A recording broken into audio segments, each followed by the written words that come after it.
Are guide makers killing Wuthering Waves? Was this just a clickbait title? Surely the answer to both of these questions is no, right? Well, let's think about it. What do guide makers do? They give people information about a game before they've even had to try it out or experience it for themselves. Could almost be said that guide makers are a very critical component to gameplay in today's day and age, especially in regards to casual gamers. People with full-time jobs and families only have a finite amount of time to put to gaming, and in some cases, they wouldn't want to waste their time trying to find out what is going to work or not, or investing time in a particular character only to realize that had they chosen another, their gameplay could have been easier, or they could have been hitting harder to get that forever elusive bigger number. When you only have a handful of hours a week to put to a game, no one wants to feel like they made the wrong choice, because that feels like you've wasted your valuable time. So for these people, guide makers are very much a core necessity to their gameplay. They help them optimize their time by providing them valuable information to min-max their time. But is this good for the game? Or one step further, is this even good for the game developers? Guide makers give the game more popularity and exposure, which is surely only good for the game.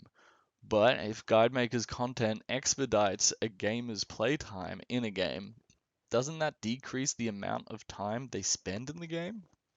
And if people are playing a game for less time than what they would have without the guide, is that inherently bad for the game? Game time played is often used as a metric to measure a game's success rate. If people don't need to stay in the game as much or as long because of the guides, could that make the game look like it's not doing as well? And what about the game design, especially in an open world game? Doesn't looking up a guide to find where all the hidden treasures and chests are take the fun out of exploring the new world for the first time? And does that immediately discredit all the game developers' time and effort that was put into creating the world to subtly guide the player along their adventure? To then stumble across a craftily hidden chest in the world, hidden in a cave or locked behind some NPC dialogue, and someone just didn't because they had a GPS exact location to it because of a guide? Should game developers even try hard if everything is just going to be revealed anyways and not experienced by playing the game? Am I just going to continue asking more questions without answering my very first one? A guide maker's killing Wuthering Waves? My answer to this is no, but also yes. That's right. This clickbait title has turned into a fence-sitter's take. As I mentioned, guide makers are a critical component to those who feel like they don't want to waste their time and want to be as optimal in the limited time that they have. And without guide makers, that could be an entire player base that doesn't play a game if they feel like they would take too long to figure things out themselves. But at the same time, I can't help but feel like it does the game a disservice by revealing aspects of a game to the player in a way the game devs hadn't intended. At the end of the day, it is a player's choice to look up a guide or not. If they want to know everything going in, then guide makers' content is for them.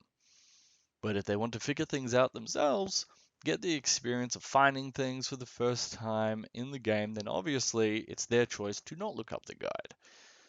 What will I be doing for Wuthering Waves? I personally prefer the try first, then look it up when I'm too stupid or too tired method. I like to experience a game for the first time without knowing all the tips and tricks, ins and outs. And as time goes on, as I run out of first time experiences in the game and realize how bad I am at the game, I then later refer to a guide to help me figure out what I'm doing wrong or what I might have missed. Thanks for listening to the video. Just want to say definitely no hate towards any guide makers. I may even try my hand at making some myself in the future. Thanks for watching my very first YouTube video.